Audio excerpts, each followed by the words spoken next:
خۆشەویستانی کورسات نیوز سڵاوتان لێبێ بە خۆشحاڵیەوە لەگەڵ هاوکارانم پانۆڕامای ئەم شەوتان پێشکەشەکەین. داواکارم لە خوای گەورە ڕۆژوو عیبادەتی هەموو لایەکیش قبوڵ بوو بێت و هەموو لایەکتان تەندروست باش بن. موچە بە پێی بڕیاری حکوومەتی هەرێمی کوردستان بواە ئەبوو هەموو 25 مانگێک دابەش بکرێت. چەند جارێک وتەبێژی حکوومەت لە بۆنەی جیاجیا و تویانەوەی دەستمانەکەوێ ئەولەویات بۆ موچەیە. بەڵام ئەمام ڕۆ یەکی یاخود دوی نیسان بوو، بەڵام موچە دابەش نەکرا و هیچ هەواڵێکیش لەبارەی موچەوە نییە. هەواڵە بە پەلە و ئێستاکان لەبارەی موچەوە نییە، داهاتیش زیادی کردووە. ڕقەم و ژمارەکانی یاخود پێدراوەکانی فرۆشتنی نەوتیش بە جۆرێکە کە ئەوە دەسەلمێنێت لای شارەزایان و لای ئەوانەی کە مختصن بە بوارەکە کە بەشی ئەوە دەکات موچە دابەش بکرێت. بۆچی موچە دابەش ناکرێت؟ کەی دابەشەکرێ؟ ئایا داهات بەشی موچە ئەکات؟ ئایا هەرێمی کوردستان لە هیچ قەیرانێکایە؟ ئایا پرۆسەی فرۆشتنی نەوت تاکەی ئاوها بە تاریکی و لێڵی ئەمێنێتەوە؟ داهاتی ناوخۆ چی بەسەر دێت؟ هەمووانە ئەم شەو بە سوپاسەوە لەگەڵ بەڕێز عەلی حەمەد ساڵح سەرۆکی لیژنەی وزە و سامانە سروشتەکانی پەرلەمانی کوردستان تاوتوێ دەکەین. کاک عەلی سڵاو لێبێ، خوای گەورە ڕۆژوەکەتی قبول کردبێ ئینشاءڵڵا. وادارم تەڕاحەکانی شت کردبێ و کووتت ئەمەوێ فریای تەڕاحەکانیش بکەم ئینشاءڵڵا فریا کەوتویت.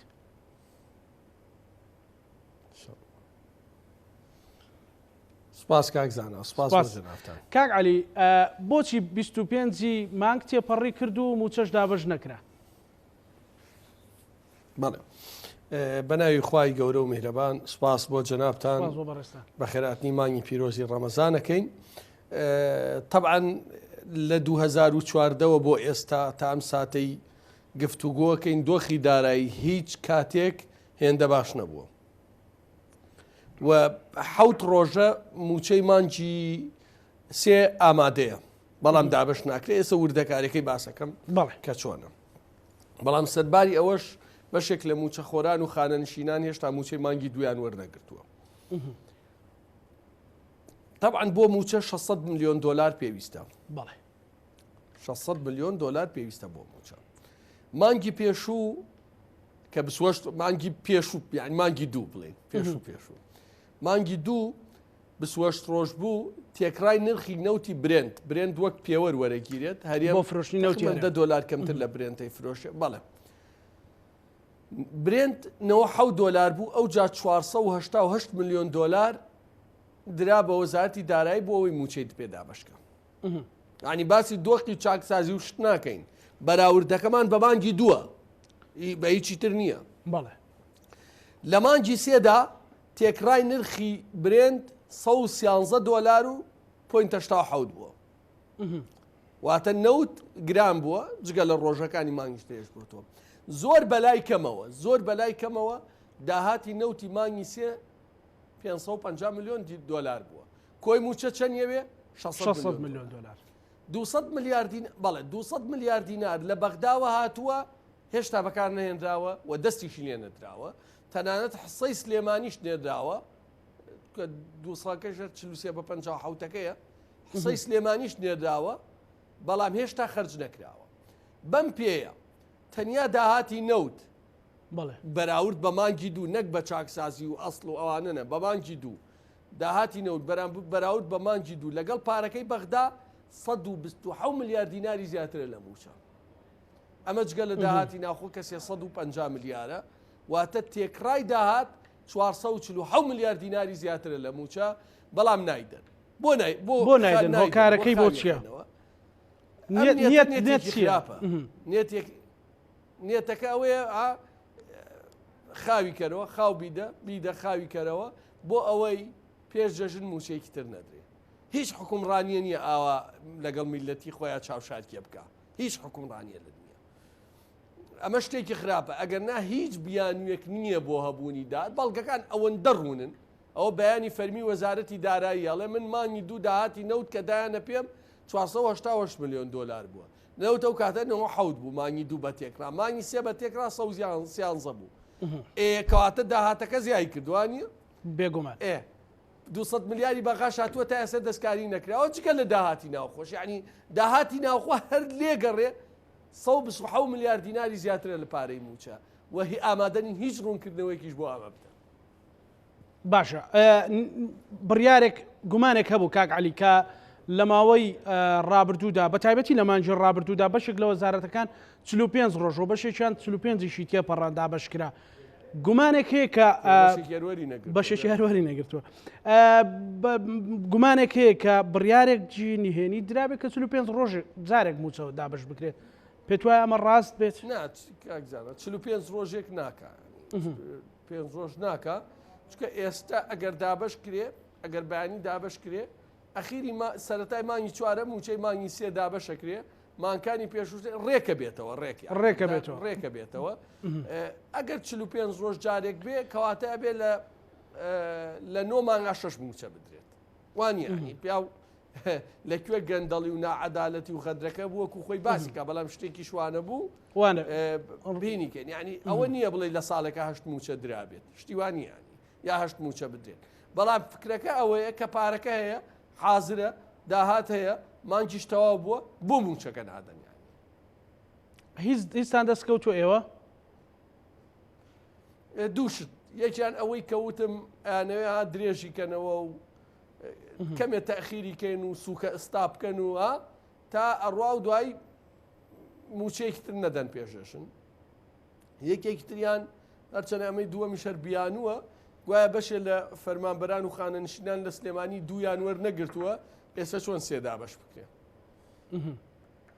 زۆر دۆسیەی ئەو موچەی دوو لەگەڵ ئەمەی سیا جیاوازە ڕاست هەردووکیان موچەن بەس دوو دۆسیە جیاوازە کاک عەلی پرسی نەوت و غاز ئێستا ینی تا گەیشتە مەسەلەی موشەکەکانیش بۆ بەسراوە مەسەلەن ڕۆیتەرز باسی کرد باشە ئێستا دۆسیەی نەوتم لە مەسەلەی قەرزەکانەوە مەسەلەن پرسیارێک هەیە لە لای خەڵکەوە حکوومەت یاریێمی کوردستان ئەڵێ ئەمە دوو جۆر قەرزە دەینەوە قەرزێکیانەوەیە کە پارەی پێشەشی نەوتی وەرگرتووە قەرزێکیانەوەیە کە على ئەساس کە نەوت گەیشتە نزیک 20 دۆلار و ئەوانە ئەو مستحقاتی کۆمپانیەکانی نەداوە باشە ئەم قەرزە بەردەوام دراوەتەوە بە پێی زانیاریەکان و لە کۆبوونەوەی شابزان بەڕێستیان ڕاستپار کە ببیت بە سەرۆکی لیژنەیەک بۆ بە دوواداچوون بۆ قەرزەکان بکەیت ئەم قەرزە خەڵک لێ بۆ بە مەتاڵ بەکوێ گەیشت بەڵێ طبعا بەو شێوەیە نییە بڵێ داهات بۆ قەرزە درێتەوە بۆ نمونە لە 2020 کۆی گشتەکەی وەرگین کەمترین بڕی قەرز دراوەتەوە ئەو لە سا حوتە نیە سەرۆکی حکوومەتی لە سا حوت ئەتوانی راپۆرتەکانی دیلۆیت بێنی لە 3 ملیار و 900 ملیۆنە بۆتە 3 ملیار و 800 شتێ ئەین شتێکی کەم دراوەتەوە قەرز ئەوەی پێوەری پارەی پێشەکیەکەینەوە ئەوەی ئیستحقاقی شەریکانیش بەو شێوەیە نییە دوو دیسان تاکی دەکەم و کاکجانە من باسی دۆخی میسالی ناکەم بەراوردی نێوان مانگی دوو سێەکەم وانی ئەڵم کاکە مانگی دوو نەوتنەوە 7 دلار بووە تۆ 488 میلیۆن دلاری داوە بە دارایی مانگی دوو 28 ڕۆژیش بۆ وانە بەڵێ مانگی سێ کە 113 دلار بووە زۆر بەلای کەمەوە زۆر بەلای کەمەوە ینی بەرمیلێ 5 دلاری بچێتە سەر هەرچەنە خۆ دەزانی 97 بۆ سیانسە حسێ بکەین 16 دلارەکە فەرقەکەوانە بەڵێ 5 دلار زیاد بچێت لەم 16 لەم 16 5 بۆ ئێمە 11 بۆ ئێمە نەبێ باشە ئەگاتە 550 میلیۆن دلار و 200 ملیاری بەغاش هاتووە هەر ئەمە 120 ملیار دینار ئەی من باسی دۆخێک ناکەم بڵێم گەندەڵی نییە و چاکسازی لە نەو تا بکرێ و قاچاقی نەکرێ و داهات نە هەر باسی مانگی دووەکەم تەواو کا عەلی باشە ئێستا ئەگەر مەسەلەن 25 مانگەکە و سێ ڕۆژ مەسەلەن لەگەڵ 25 مانجی یەکە بێنی تۆ 25 مانجی دووش دابەش نەکرا ئێستا لە 25 مانجی سێشا دابەش نەکرا ینی ئەگەر بە پێی خشتێکی دارایی و ینی ئابووری بێ سێ ڕۆژ موچە دوا بکەوێت کاتە تقریبان سەدادەی بڕین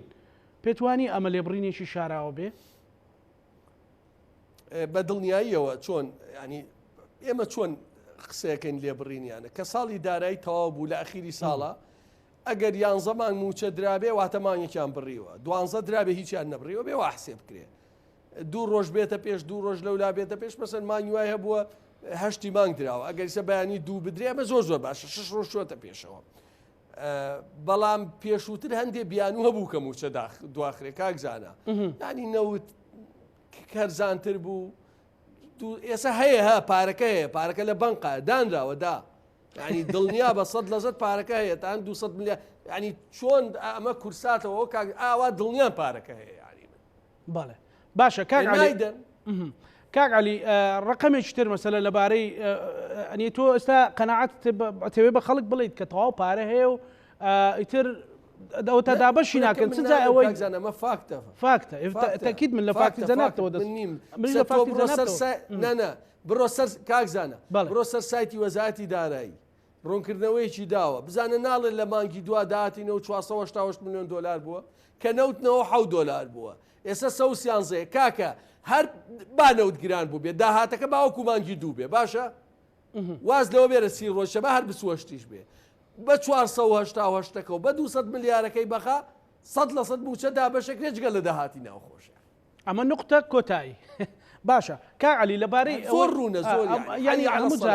هەموو جارێک کە بەرپرسانی حکوومەتی هەرێمی کوردستان هەر یەکێکیان پرسیار لەبارەی نەوتەکە تەقسیماتێکە کا بۆ داهاتی نەوت مەسەلەن وەزیر لە بەردەمی ئێوە وتی 118 بۆ قەرزە وانە بوو ئەو کە لە مانگی حوزەیران لە مانگی 6 هات ئێستا ئەگەر پێت وایە 118 سەرۆکی حکوومەت وەرەگرین بەڵێ حسابەکەی سەرۆکی حکوومەت وەرەگرین لە 141 باشە حسێبی کە کاگەزانە حسێبی کە حسا 113 $10 کەمتر 103 دلارەکە 103 دلار کە ڕەتی 444 بکە کە ڕەتی 30 ڕۆژی بکە لە 141 بمێنێتەوە 550 میلیۆن دلار زیاترەکە عزای چۆنە حسابەکە ڕوونە دوو من ئەڵێ مانگی دوو وەزارەتی دارایی ئەڵێ نەوت هەرزانتر بووە ئەڵێ 488 میلیۆن دلار لە داهاتی نەوت وەرگیراوە بۆ موچە ئەمانە نەوت 16 دلاری چۆتە سەر کاکە گریمان داهاتی زیای نەکرد 488 بێنەوە باشە کاک علی پرسێکی تر لای خەڵک ئەو ماوەیە وروژە مەسەلەن وەزیری سامانە سروشتەکە وتی ئێمە 430 بەرمیل بەرهەمەهێنین مانگە ڕۆژانە مەسەلەن لە 3 ئازارە سەرۆکی حکوومەت وتی ئێمە 400 لە ئیمارات وتی 500 ئەمە بەفعلی مامەڵە ئەکا یاخود بێ ئاگاییەک یان ڕەبتێکی بەهێز نییە لە نێوان ئەم لایەنە پەیوەندیدارانە بۆچی ئەوە یاری ئەکا ئەم بابەتە کۆی بەرەمهێنان و بەکاربردن بەپێی راپۆرتی دیلۆیت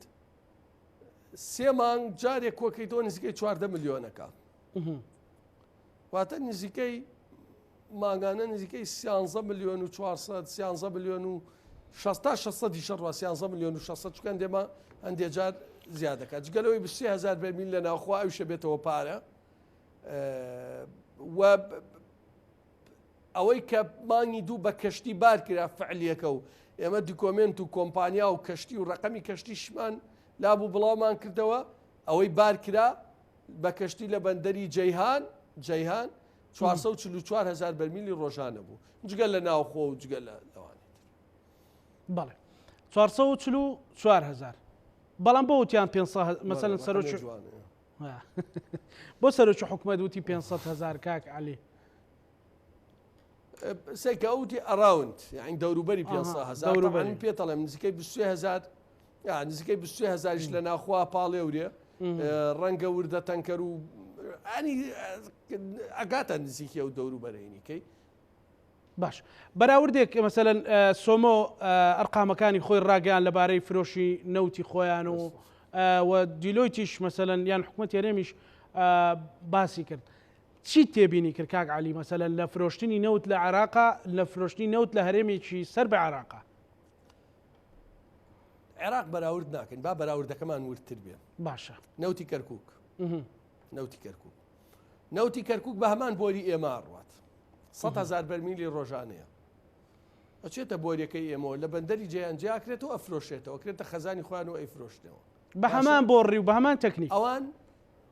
بەڵێ ئەوان نزیکەی $2 کەمتر لە برێندەی فرۆشن ئێمە نزیکەی $11 کەمتر لە برێندەی فرۆشن ئەوان $1.20 دەنەکرێی بۆری ئەوانەی ئێمە نزیکەی ئەوانە نزیکەی ئێمە $11 تاوە دەبۆ $11 تاوە بەکرێی بۆری ئەوان تێچووی بەرمیلێ نەوت نزیکەی $4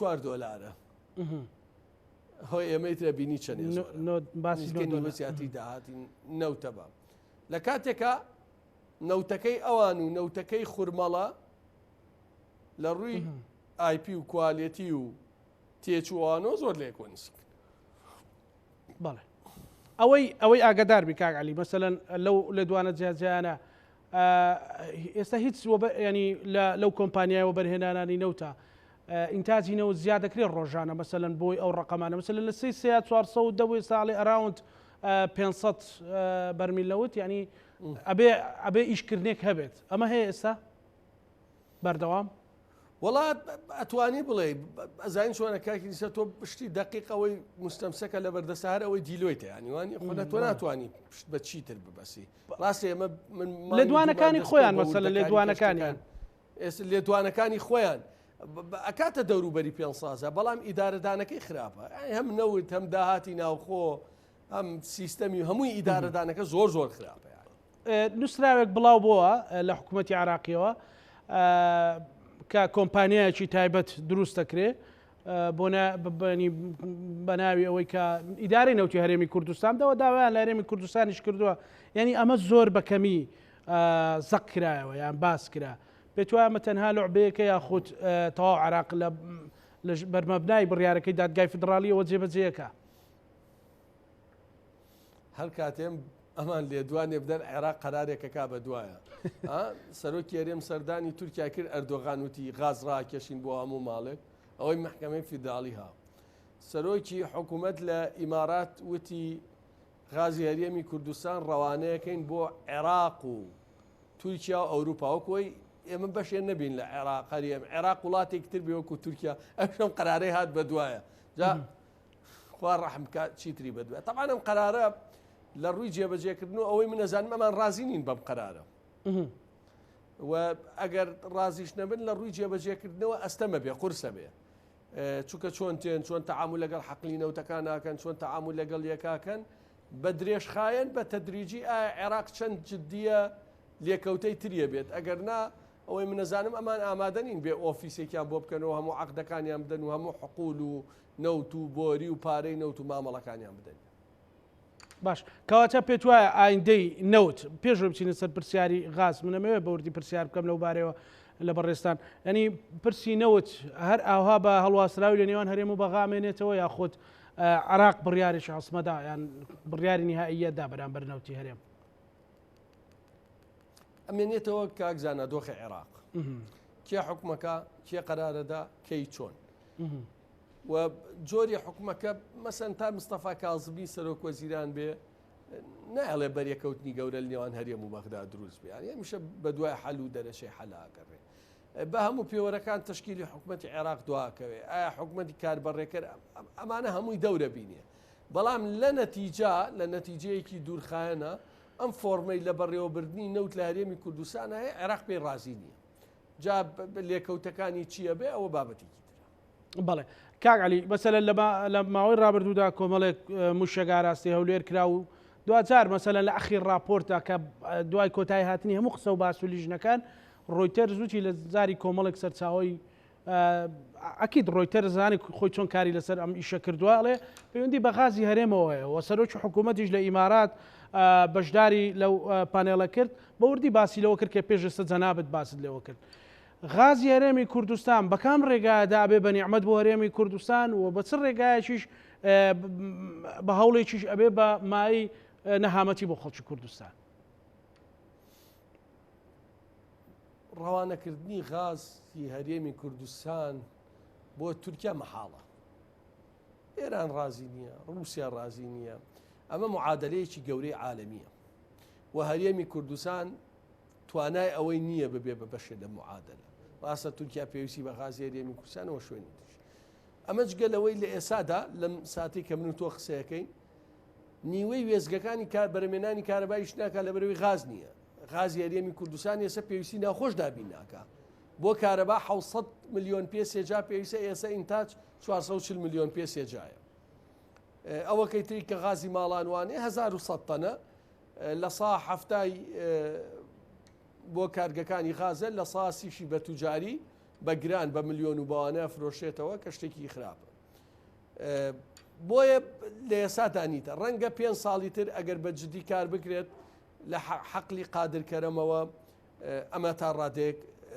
بابەتێکی ترە. بەڵام ئایا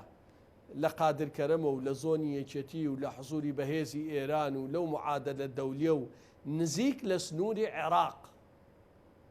قادرکەرەم نزیکە زۆر نزیکە لە سنووری عێراقەوە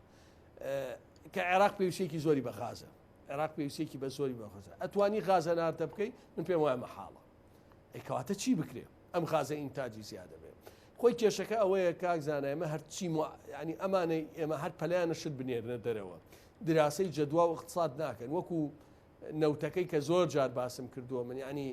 لە هیچ کوێی دنیا نییە لە هیچ کوێی دنیا پاڵاوگەت هەبێ نەوتی خامیشت هەبێ نەوت نەپاڵێوی بۆ ئەوەی بنزین و نەوتی سپی و گازوایل و چی بە کوالیەتێکی باش هەمووی بکە خۆی نەوتی خاو بۆچی بەکاری هەر بۆ پاڵاوتنە خۆ بۆی چیتر بەکار ناتیانی بیفرۆشی لە دەرەوە بەڵام دوایی لە دەرەوە بڕۆی بیەنیتەوە پارەی پاڵاوگە بدەیت پارەی بازرگان بێ پارەی نەقل بدەیت پارەی قازانجی پاڵاوگە بێ کولفەی گەڕانەوە و گومرگ و چی بدەیت بێ بۆی گرانبوونی سوتەمەنی هیچ حکمەتی یانی ئەمە بۆ غازیش ڕاستە چۆن لە ئێسادا خواستێکی زۆر لەسەر غازە لە کوردستان بەرەبەرە زیادەکە قۆناق زیادەکە یعنی من سەرۆکی لیژنەی وزەم ئاگادارم چەندین کۆمپانیای گەورە بەیانی پارتی وێکێتی ڕێگە بدەن چکە هەردووکیان تموحیان تەیە کۆمپانیەکانی خۆیانی تیابێ غاز بەبێ ئەوەی دینارێکی بوێ ڕاکێشێ بۆ هەموو ماڵێک و کارگەیەکی کوردستان ئەو کاتە غازە بێ بە بەدیلی نەوتی سپیە بێ بە بەدیلی کارە باش ئەو بیرۆکەی جارێک باست کرد هەر لە پانۆراما بوو بە ئستثمارەکرێت و ئەوە دێت دوو عێراق پێویستێکی زۆری بە غازە تۆ وەرە جارێ مەرحەلە یەکەم لە چوارچێوەی ئەم دەوڵەتە ئستثمارکە پێش ئەوەی غاز بنێری بۆ عێراق ئەتوانین ئێمە چەندین وێزگەی گەورەی کارەبا لە سنووری چەمچەماڵ و ئەو مەنتیقە دروستکەین غاز مەفرۆشە بە عێراق تەزووی کارەبا بفرۆشە بە عێراق تەزووی کارەبا بفرۆشە بە عێراق ئەمە زۆر بوون سێم پرۆژەی پترۆکیمیاوی عێراق 41 ملیۆن کەسە و بەرەبەرە زیادە بێ پرۆژەیەکی گەورەی پترۆکیمیاوی وا ئەکا 100 ملیۆن دلار نەچێتە دەرەوە و بێ بۆ هەریەمی کوردستان تۆ جانی ئەمانە ببڕە ئەمانە بەکار بێنە ئەم خواستە ناوخۆیانە جێبەجێ بکە دوای بیر لەوە بکەرەوە خاستڕەوانەی دەرەوە بکە ینی ئێوە بابەتی نەوتەکە بەڵێ ینی ڕێیەکی ئێوەکو لیژنەی وزە و سامانە سروشتەکانی پەرلەمانی کوردستان ڕێیەکی هاوبەش کە کۆبوونەوە یان ڕێکەوتنێکە بێ لەسەری ڕێکەوتون یاخود بڕیارێکتان داوە یاخود گەیشتونەتە لێک نزیک بوونەوەیەک لەبارەی ئەوەی کە ئەگەر هەرێمی کوردستان بەم ڕێگایە غاز بفرۆشێ ینی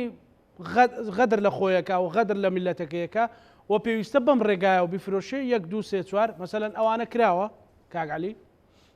ئەمە ڕاوێژە ئێمەمانان کردومانە لەگەڵەوە خەڵکانی شارەسان بەڵام بگاتە پەرلەمان لە نەتیجا حەزب چی بێباش ئەوانە بۆکو حەزب ئەڕوانەک وەکو ئەوەی چی دروستە دوو ناشکوی خوانە بێ پەرلەمانەکەش بردووە هیچ نەما دەرگای هۆڵی پەرلەمانیش داخراوە مانگەکە باشە ئەوانش مبەرری خۆیان هەیە مەسەلەن سەرۆکاتی ئەڵێکە ئێمە کێشەکان لای حکوومەتە وەڵام پەرلەمان چ مبەرریان باشە کورە وەڵا چ مبەرریانی هەر پەرلەمانێکی بێکەڵکەوتەوە زۆر باشە ئەی کاگعلی باشە ئێستا وەکو ئەوترێ سەرۆکی حکوومەت بانجی پانێڵاکانە کرێ جێگری سەرۆکی حکوومەت مەسەلەن دنیا چاوی لەسەر غازی هەرێمی کوردستانە ئەوە تا موشەکەکان پەیوەندی بەوە هەیە هەندێک ئەڵێن سەرۆک کۆمار پەیوەندی بەوە هەیە یعنی بەس خۆمان باسی ناکەین ماشەڵامان لێ بەیانی پێت وایە بۆ نامانەوێ بیوروژێرین پڕیاری لێدراوە ئەو کار چی ینی وەڵا باسەکرێم خۆی دووسێەوە باسەکرێ ئەو نیە لە دەرەوە باسەکرێ بیسینەوە پەرلەمانێکی لاوازە ینی بەڕاستی لاوازە دوو ئەنجومەنی هەرێمی نەوت و غاز کۆبوونەوە ناکە مؤسساتی جددی نییە دراسی ئەمە بکە لە کوردستانە دراسەیەکی پیشەیی بێلایەنە بک بۆ ئەم دۆسیانە و ڕێی گشتی دروستکە هەموو ئەمانە هۆکارن ئێتر ئەو جتر جەنابی سەرۆکی حکوومەت یا سەرۆکی هەرێم چیان پێ باش بوویتە خۆیان ئەوەیەکەن ئەمە بەشێکی سەرەکی گرفتەکە بەڵێ چارەسەر چییە؟ ئەنی مەسەلەن شارێک دروست بکریان ڕێگایەک نیشان غاز ناڕوانە لەوە دڵنیا بە غاز ناڕوانە بە چه هۆکارێک ئەزین چۆنە تێنەگەشتن لە قووەتی ئێران لە رووسیا لە معادلە هەڵەیە یعنی ویسەوە یەکێتی شەر چەنە ئێستا ئیغاز نییە تا خەڵک ڕێی لێ بگرێت بەڵام دوای 5 ساڵی تر ینی هینە واقعی نییە ئەمە بێکێ پێی وا بێرە و سەرۆکی حکوومەتە بە کتابێک و ناڕوە ئەم ئیشەوا ناکرێت ینی ئەگەر بە نیشتیمانی بکرێت چۆنە بە نیشتیمانی بکرێ ئەوەیە کە پێم وتی کاکزانە تۆ یەکەم جارە بێ خواستی ناوخۆ دوو لە هەموو دنیا پیشەسازی زۆر زۆر گرنگە ئەمە وەکو ئەوەیە گەنم و هەبێ نەیکەی بە ئارد گەنمەکە هەمووی ڕەوانەی دەرەوە بکەیت لە دەرەوە بڕۆی ئارد بکریت و پارەی ئاش بدەیتە دەرەوە و نەقڵ ئەمە وایە یعنی پیشەسازی نەوت گرنگە پیشەسازی غاز گرنگە پترۆکیمیاویات گرنگە هەریەمی کوردستان بۆ ئەوەی ئەستێتەوە ئەبێ بایەخ بەبێت ئەمە شتێتری بۆ باسەکەم هەر بەپێی راپۆرتی دیلۆیت بەڵێ لە سێمانجی یەکەمی 2021 بەرمیلێ نەوت لە ناوخوا پاڵێورا بێ بە 59 دۆلار بووە بەڵام بۆ دەرەوە بە 48 دۆلار بووە فرۆشە واتە 11 دۆلاری فەرقە جگە لە کرێی بوەریشە چێتە سەری کەواتە لە هەر بەرمیلێ نەوت ئەگەر لە ناوخوا بیپاڵێوی بەراورد بەوەی دەرەوە 7 دۆلار زیاتر بۆ مێنێتەوە چه حکمەتێ لەوای ئێوە باوەڕتان بەم پیشەسازی ناوخۆیە نییە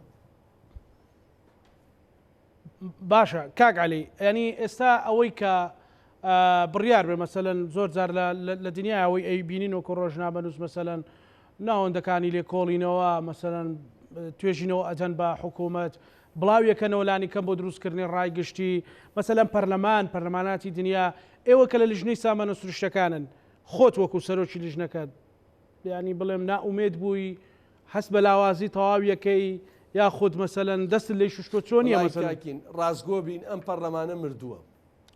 سەبەب مەسەلەن هۆکار چی ئێوە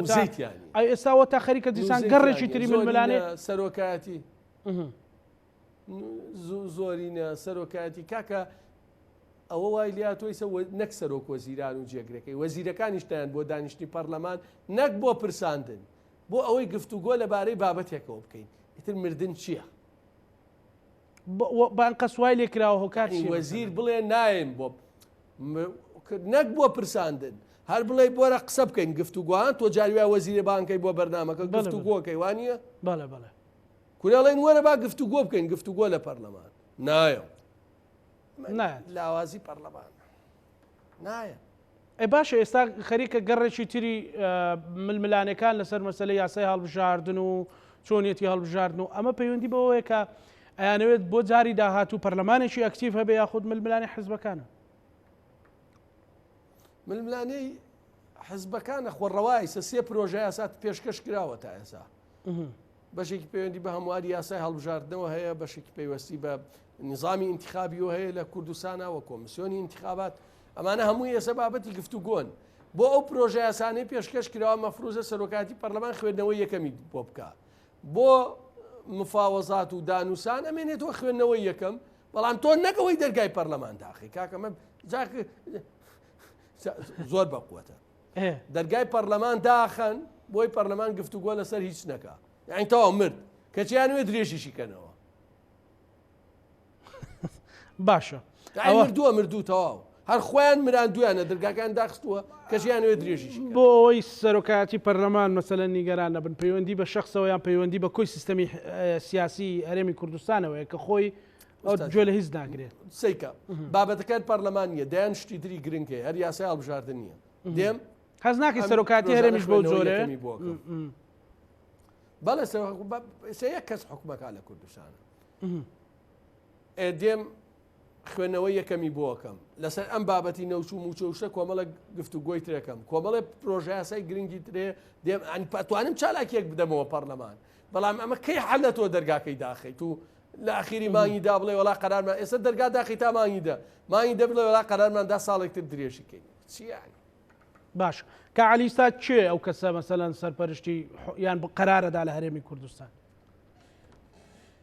وەڵا سیکە فۆرمە گشتێکە سەرتاسەریەکە سەرۆکی حکوومەتە دوو ئیدارەیەکە ئەمە لە وێنە گشتێکە لەم لا سەرۆکی حکوومەتە لەو لاش جێگری سەرۆکی حکوومەت و هاو سەرۆکە بەو شێوە قەرارە درێ باش لەبارەی ئەوەی قەرارە مەسیریەکانی نەوت ئەوانە بەدەست سەرۆکی حکوومەتە بەڵام داهاتی ناوخۆ ئەوانە هەر منتیقێک پەیوەندی بەو دوو ئیدارەوەی داهاتی ناوخۆی ئێستا بەڕێزت لە ئەخیر ئەبدەیت تا گەیشتووی بەچی مەسەلەن هەم لە هەولێر و دۆوە کەم لە سلێمانی وڵا پرسیارێ زۆر هاتووە بام جارە من وا بڵێم ئەڵێن بۆچی موچەی بەشێک لە سلێمانی تایسەی ماین دوو نەدراوە ئەو جار لێوە ئەسمە بۆ داهاتی ناوخۆ طبعا یەکێ لە مشکیلەکانەوەی مانگی دوو 488 میلیۆن دلار لە داهاتی نەوت تەرخان کرا بۆ موچە 112 میلیۆن دلاری مایەوە 112 میلیۆنەکە بەپێ ئەوەی ڕێکەوتون خۆیان لە ئەنجومەنی وەزیانەوەوانە سلێمانی لە 143 بدا بۆ موچەی منتیقەی خۆی بەڵێ هەولێریش 57 بدا بۆ موچەی منتیقەی خۆی واتە هەولێر 64 میلیۆن دلار بدا سلێمانیش 48 میلیۆن دلار بدا مانجی دوو چەندی ئەم 48 میلیۆن دلارە بەڵێ ئێستا ئەم 48 میلیۆن دلارە نەدراوە بۆیە موچەوەردەنگیراوە سە بەشێ لە خانە نشین وەریان نەگرتووە بۆە لەو 48 بێت بەشێ لە مەسەلەن ڕۆشنبیری پەیوەندیەکان وەزارتە جیاوازەکان هەندێک لە کۆلیژەکان وەریان نەگرتووە بۆە لەو 48 میلیۆن دلار بەڵام کۆی گشتی داهاتی ناوخۆی ئێستا وەرگریت ئەگاتە نزیکەی 350 میلیارد دینار مانگانە بە هەمووی بەڵێ 164 بۆ موچە پێویستە ئەگەر بیدەن طبعا بە پەیمانی دوو نەک بە پەیمانی سێ بە پەیمانی سێ هەریچی پێویست نییە چکە 200 میلیار هەیە 90 گران بووە هەموو شتێ ئەتوانرێ بەکاربێنرێ ئەمە بۆ مەشارێع بۆ پلە بەرزکردنەوە بۆ چکەیسە هەرچی پرۆژەیە لە سنووری پارێزگای سلێمانیە ڕاگیراوە لە پرۆژەکانی ئاو لە پرۆژەکانی ڕێگاوبان لە خەدەماتەکان تەنانتەوە کێشەی دەرماوە تا دواتر بڕیارەکەش وا بڕیار جگە لەو چلووسێ کاک علی کە تەمیلی موچەی پێکرێ بڕیارەکەوا بکە کۆی مەسلەی پارەی دەرمان مەسلەی پارەی پرۆژەکانیش لە داهاتی سلێمانی و هەولێر و دۆشیش لە داهاتی خۆیان بێ اتفاقیەکە وایە بەپێ ئەو دوو ئیدارەیە هەیە چۆنە ئیتفاقیەکەی کە هەیە پارەی نەوتەکەی ئەوەی کەیەتەوە 43 بە 57 دابەشەکرێ بۆ موچە ئەمە سەرتاسەریە ئەوەی ئەمێنێتەوە بۆ تەواوکردنی موچە گریمان 100 میلیۆن دلارمان پێویستە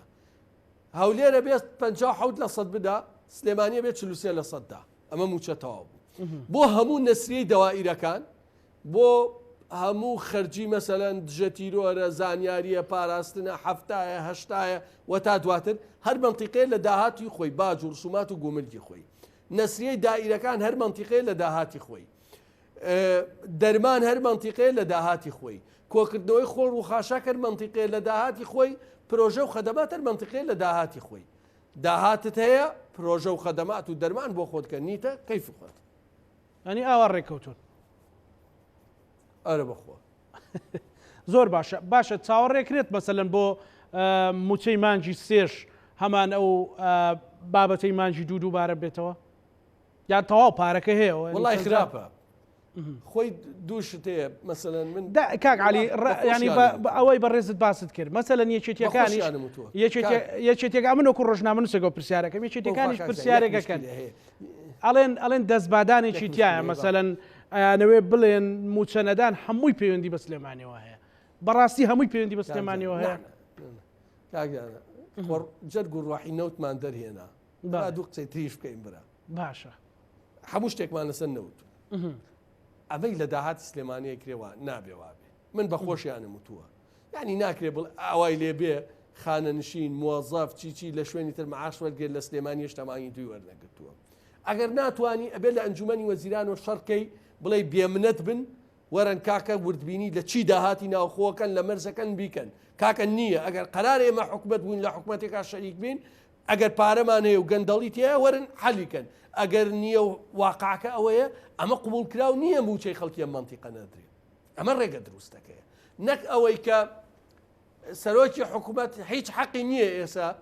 موچە ئەدرێ لە سلێمانیان نادرێ ئەڵێ پەیوەندی بەوانەوە ئێوانش بێدەنگیان لێ کردووە جێگری سەرۆکی حکومەت قسەی ناکا کاک یەک قسەی نەکردووە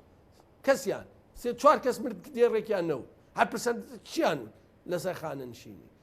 وازان خەتای سیستەمە بابە خەتای سیستەمی بانکی نییە پارە نییە پارە خەتای پارەیە خۆ هەزار سیستەمیش دروستکە سیستەمە بێ پارەی تێکەی تەوزیعی کاوانە بێگومان دەستبادانی سیاسیتیانە مەسەلەن کێشەکەمان بابا ئیسە باسێکم برادرانی یەکێتی بەس باسی نەوتەکەن بەڵێ ئەوانەی پارتیش بەس باسی داهاتی سلێمانیەکەن هەردووکیان ڕاستەکەن و هیچیشیان ڕاستی تەواویتیانە چۆن ئەوەی نەوتەکەەوە بن و تۆ باسمان کرد هەمووی کێشەی تایە دوو سنتێکی داهاتی سلێمانی بۆ موچەخۆری هەولێر و تۆک نییە ئەگەر موچەی پێ بدرێ ڕەبتی بە موچەخۆری خودی سلێمانی خۆیەوە هەیە بەشێکە لە ساچلووسەکەی سلێمانی واتە هیچ پەیوەندی بە فەرمانبەری هەولێر و دۆکۆ نییە بڵێ بەهۆی ئەوانەوە موچە دواکەوێ باشە بەهۆی ئەوانەوە فەرمانبەر و موچەخۆری سلێمانی زیادەکە دوو دۆخی قاچاقیوانە زەرەی زۆر لە داهاتداوە ینی خۆ ئەمە واقع و ێستا هەیە و بەردەوامە بەڵام ناڕەوایە بڵێ هەر منتیقەیەک داهاتی بۆ پرۆژە و خەدەماتی خۆی و 43 بە 50 بۆ هەرگیز داهاتی باشماخ و پەروێزکان و خوبرای خەلی و حاجۆبەرانوانە نییە هەشدە گومرگمان هەیە ئێمە لەگەڵ ئێرانە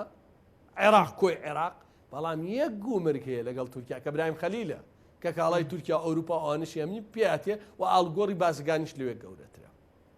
دوو بۆ باش بۆ نمونە منم ڕۆ ئەبدەیتێکم وەر کردووە نزیکەی 40,000 کۆمپانیا هەیە لە هەولێرە هەولێر و ئەوانەش گەلە دۆ ئێسلێمانی 6,000 تیا ئەویشتە نیوەی ئیفلاسی کردووە مایە پوچ بووە چۆنە بێ بڵێن وەکو یەکە واتە ئەم 43 بە 50 سلێمانی من ئەوتم سلێمانی لە دوو لە ئابلو قەدراوە سلێمانی کردوتە قوربانی ئەی حەل چییە؟ حەل ئەوەیە داهاتەکان بە ڕێکوپێکی هەمووی کۆکرێتەوە بۆ خەزێنەی گشتی و بە دادوەریوەریدا بەشکرێ یعنی لە منی وەرگرە ئەم دۆخەوا بڕوە حتا قیامەت نابینی جادێک کە لارتەوا بوو بێ جادەی ڕادێتەوا بوو بێ ئێخۆ نەوت لەمە بەرسر نابێ باج و ڕسومات لەمە زیاتر نابێ جوڵەی بازرگانی لەمە زیاتر نابێ هەرچی بەشاری حەوەساوە واتە بەشێکی ڕەبتی بە ئیدارەدانی ئەوێەوە هەیە بەشێکی ڕەبتی بەو دوو ئیدارەوەی هەیە کە لە هەولێر اتفاقی لەسەر کرا باشە لەبارەی بەلای کەمەوە بێ سەرۆکی حکومەت وەزیری دارایی جێگرەکەی سەرۆکی یعنی ئەمانە بڵێن بەسە ئەمە زۆر خراپە یعنی ئەگەر گەندەڵیە هەیە قاچاق هەرچی هەیە ئەبێ ئەوە نەهێڵدێ کە هەیە یعنی وەکو چۆن لە فیشخابووری شەیە کاک هەموو ڕۆژە 30,000 بەرمیل نەوتێ و هیچ دینارێکیش گومرگ ناترێ کاکعلی ئەوە وترات کە مەسەلە لە داهاتی سلێمانی باشە بەڕێز دووتت لە داهاتی سلێمانیەکە ڕوونت کردەوە قسە لەسەر کرد ینی ئەوەی کە ئەوترێ پارتیژەڵێت مەسەلەن داهاتی سلێمانی ناشەفافە و ناگەڕێتەوە بەڵام بەڕاستی داهاتی هەولێر و دهۆک بە تەواوی شەفافەوە گەڕێتەوە داهاتی شوێنێ بۆی شوێنە نا بەبەستم ینی ئەو 50 نا ئەیدەن بەس داهاتی ئەوان زۆرترە هەر لە ئەسڵا زۆرترە چۆن پار ساڵمانی دوو هەولێر و دۆک 210 ملیارد دینار تەمویلی موچەیان کردووە بۆ منتیقەی خۆیان بەڵێ ئەم ساڵ بەهۆی زیادبوونی پارەی نەوتەوە بووە بە 93 تەمویلەکەن کەواتە فەرقەکە چەنە نزیکەی 220 ملیارد دینار بەراورد بەس بۆ تەمویلی موچە ئەمە بەراورد بەوە سلێمانیش عینی چیت لە 164 ملیارد دینارەوە بەڵێ بۆ بە هەفتا شە ناتوان هەفتاکەش بدەن وەڵای سەیرە ئەی چۆن 164تانەدا ینی داهاتی ناوخۆ کاکین دوو ئیدارەی و بێسەروبەریەکی زۆری لەماوەی ڕابردوو لە چەند ڕۆژ دوو هەفتەی ڕابردوو باقینەوەیەوە دیارە برا دیارە ئەوە بە برادرانیەوە دیارە برادینە زۆر ئێمە ڕۆژنامە نووسی کاکعلی بانقی ناوەندی لە باقی ناوەندی لە سلێمانی بە مەسوولێکی یەکێتی من تو ئەمە وەزعیکە پارتی خەریکی بۆری نەوت ئێوەش جگەر بە قاچاخێنن باو خۆی وەڵامداتەوە بەڵام لە بۆری نەوت تا هەمویان دەسەکەوێ بانقی ناوەندی لە سلێمانی ئەڵێ ئەمە 75 ینی هەموو ڕقەمەکانی ڕیز کردووە لێمە ئەوان تەمیلی موچە کردووە کاکەسانە مانگی پێشوو مانگی دوو بڵێن سلێمانی 48 ملیۆن دۆلاری لەسەر بووە کە نزیکەی 7 ملیارەکە بۆ تاواوکردنی موچەی ئەو خەڵکە بدرێ ئەو خەڵکە بۆ موچیان وەرنەگرت باش جا ئاخیر پرسیارم ئەوەیە دۆخی دارایی هەرێم زۆرمان باس کرد بەڵام لە فۆرمەلەی کەین ینی ئەگەر یەکێک بڵێ مەسەلە من ئەمەوێ خانوێک بکڕم شتێک پارەم هەیە ئایا سەرفی کەم سیارەیەک بکڕم ئایا سەرفی کەم کوڕەتوزان مەسەلەن ژنێک بێنێ بۆ خۆی مەسەلەن سەرفی کا و پارێک کاک عەلی دۆخی دارایی یەرێم عێراق لەم فترەیە تووشی هیچ شۆکێک بووە تووشی هیچ شۆکێکە بێ جگەلەوەی مەسەلەن مەترسیەک هەیە خەڵک بڵێن نەکەی دەست بە پارەوە بگرە هەڵی گرە عێراقا سەیکە بۆ عێراق لە مێژووی عێراقا داهاتی نەوت بەقەدەر مانگی سێ نەبووە لە مێژووی عێراقا زۆر لە مێژووی هەرێمی کوردستانیشە کە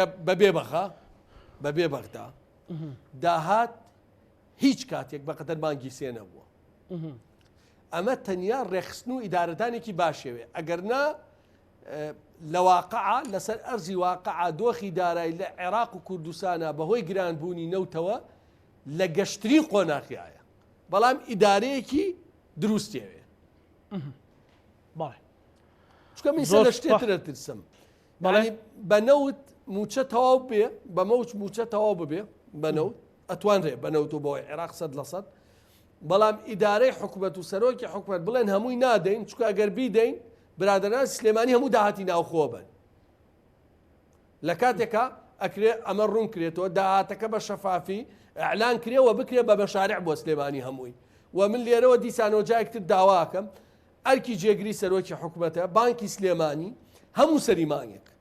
کۆی ئەو داهاتەی سلێمانی ئەعلانکەن بۆ نمونە 130 میلیارد دینارە 150 میلیارد دینارە لە خشتەیەەکە ئەمە باشماخەمە پەروێزخانەمە تیلەکۆ ئەمە هەموو مەرزەکان ئەمە مروری سلێمانی کارەبا چیچی ئەوانە لە خشتەی بەرامبەریشە سەرفیاتەکەی ئەعلانکەن کۆتایی بە مناقەشە دێ تۆ زۆر سپاس بۆ بەڕێز علی حەمە ساڵح سەرۆکی لیژنەی وزە و سامانە سروشتەکانی پەرلەمانی کوردستان هیوادارین کا علی دوای و بەرنامەی ئێمە ئەعلانی موچەش بکرێ و بۆ ڕەمەزانە خەڵک پێویستی بەوەیە کە ئینشەڵڵا مەصرەفی زیاترەکە وەڵا بێت دوعایان بۆ بکەین بڵێن خوایە دڵیان نەرم بکەی پارەی خەڵک بدەن چکە پارەکە هەیە ئەنی هەیە تەواو ئەنی ئەوە خەڵک دڵنیا بێتەوە لەوە بەڵێ دووبارە سپاس کاک علی سپاس دەکەین بینەرانی خۆشەویست ئێمەش لەگەڵ هاوکارانمان پانۆڕامامان پێشکەشکردن هەموو لایەکتان ئەمانەتی خوای گەورە